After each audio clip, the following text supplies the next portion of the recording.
What nonsense. What are these guys going on about? Do they know before the Europeans came here, these countries did not exist? Have they forgotten about the scramble and partition for Africa, where they brought all these superficial borders, where they separated and tore apart communities? I mean, I'm talking about communities like the Maasai that were separated by a border between Kenya and Tanzania. So now some Maasais are in Kenya and others are in Tanzania. I'm talking about the Luo, who were separated by borders between Uganda and Kenya. So now we have some Luo in Uganda and we have some Luo in Kenya. And this went on all over Africa. In South Africa, we know the same thing. We know in West Africa, it's the same thing. We know in North Africa, it's the same thing. So what are these guys going on about? You have to be a certain type of ignorant to believe that Africa, before the colonialists came, was poor. I just want to dive into some of the parts of Africa and we look at some of the societies and how organized they were before these guys came. And the disorganization, of course, started at the point when they came. That's when they started disorganizing societies and started to benefit from that disorganization. The main aim of disorganizing Africa was for them to benefit, which is what they are still doing to this day. They disorganize the African communities, empires, and societies so that they can benefit from them, and they're still benefiting from them to this day. So, I mean, just to go off on a different tangent a bit, that there are some people who are saying that we should forget about colonialism. How can you forget about colonialism when the colonialists are still benefiting from colonialism? Yeah, they are still benefiting from the fact that they separated the societies, divided societies, and now they are taking advantage of the ones which are resource rich. You know what's happening in Congo. There's always war. You know what's happening in Angola. You know what's happening in Nigeria.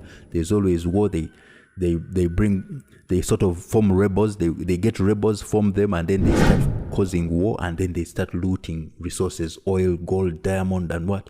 So what are these guys going on about? Yeah. Now let's look at the societies and how organized they were before these guys came. Start with West Africa. And no one from West Africa should ever say that what the British did not disorganize West Africa. We look at the great cities in West Africa, the Songhai Empire. We look at the great empire of Mali, which was led by Mansa Musa, one of the richest men in the world. He had so much gold that he moved with that gold and caused inflation on his pilgrimage to Mecca. He distributed all that gold and just basically caused inflation. So those are the great empires. The city of Timbuktu. We have those great cities that were built by walls that were carved out of lime. And those were organized cities that these guys found and destroyed on their way to enforcing what they wanted to do, to colonize Africa. Yeah, they destroyed all these societies that they found that were functioning, well built, well organized, very good architectural plans, very good masonry that we used to build these cities, and they came and destroyed all of them. Now that's West Africa. We go to Southern Africa. We know about the Monomotapa Empire, built so wonderfully. The architectural designs that were used to build these cities was not found anywhere in this world at that time, and all this was artwork by Africans who carved bricks out of lime or granite and built these without mortar, these great walls. Our societies were so organized that we had these astronomical observatories. You know about the ones in South Africa, the Mzalo Yelanga in South Africa. I'll put some of the images for you here. This is how organized our societies were. We had schools, we had libraries, we had churches, we had mosques, and that was all before these guys came. Then we look at East and Central Africa. I'm talking about present day Kenya, Uganda, Tanzania, Ethiopia, Somalia, Sudan. We had the Nile Valley civilization. So talking about the Nile Valley civilization and all these pyramids that we built that are still standing to this day, if you follow the Nile downstream, you will see that the pyramids got sophisticated as you went further towards the end of the River Nile. And some of these pyramids were some of the most magnificent structures that were ever built in the world. Yeah, I'm talking about pyramids that was high as 500 feet tall, with almost 2 million blocks. Now that's one of the ones in present-day Egypt. Almost 2 million blocks used to build this pyramid, and each block weighed more than a ton. Yeah, imagine the logistics that went into building those pyramids. So this sophistication was there in Africa before it went to the rest of the world. And I'll tell you that, after civilizing Africa, we now exported our civilization to different parts of the world. I'm talking about parts like, let's say, India, and Pakistan, which were at that time were called Eastern Ethiopia. We went there and civilized Eastern Ethiopia with what is now called the Indus Valley Civilization. And when I'm talking about the Indus Valley Civilization, I'm talking about what Africans built in India.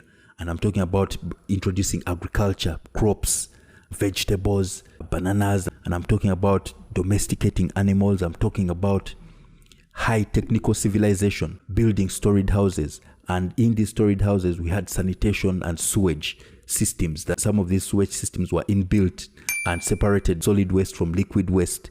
I'm talking about water wells, courtyards that were built in these civilized and gated societies. I'm talking about things like the tube drops, where on the first floor of the building, you just drop rubbish in a tube and it would, slide the rubbish down to a pit.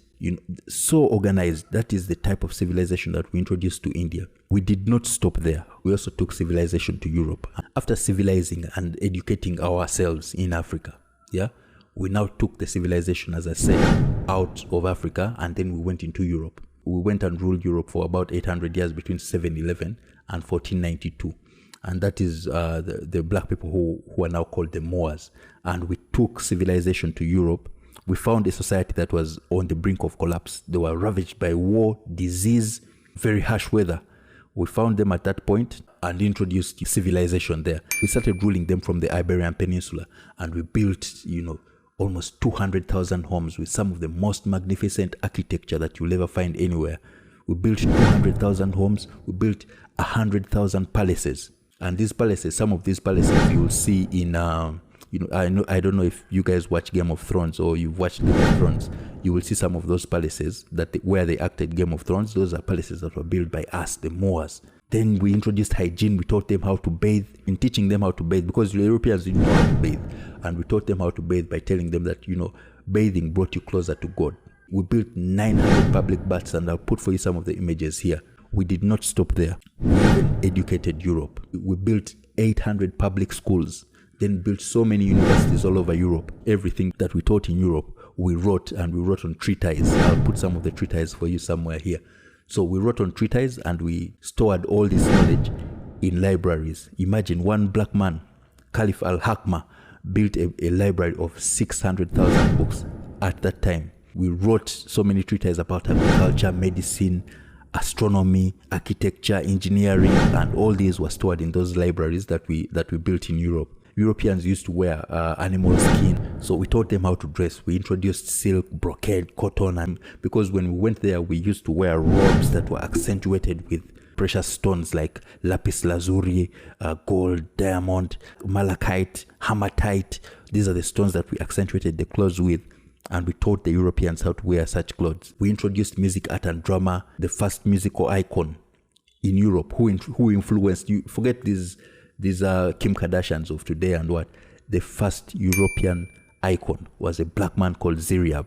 He copied his style. He taught them how to dress. He taught them how to play instruments, wind instrument, drums. And I'm talking about the Africans who introduced civilization to Europe, who influenced Europe positively. In terms of agriculture, we introduced crops. We introduced, fruits, vegetables. We introduced tomatoes, onions, apples, pears, grapes, sugarcane, bananas, all these, health-giving crops that we introduced to Europe. And then in semi-arid areas where there's no rain, we introduced irrigation and built big aqueduct pipes that moved water around Europe and irrigated these crops. In fact, at the epitome of this civilization, we introduced the water wheel, which helped in irrigation, provided a constant source of energy. That's why it's important to know that when we went to Europe, the nature of colonization that we took to Europe was so different from the nature of colonization that the Europeans brought to Africa. Remember, during the time when we civilized Europe, we were also taking slaves from Europe. So we brought them to Africa, and they served us. And they served us as masons. They served us as maids. They were cleaners. They carried luggage. They helped us a lot, but we treated them differently from how they treated us. And that's the most important point about the concept of colonies or colonization. The fact that as you colonize, you usually take slaves. But the difference is that there are two modes of colonization. The European mode of colonization came with death and destruction, because that is generally how their life was. The society was always ravaged by war because they are always fighting. So they brought that death and destruction to Africa, and they found a society that was organized, blessed with plenty, and all they did was bring death and destruction. And death and destruction is a small part of our story. Our story is 150,000 years. This is a small part of just 400 years. Yeah.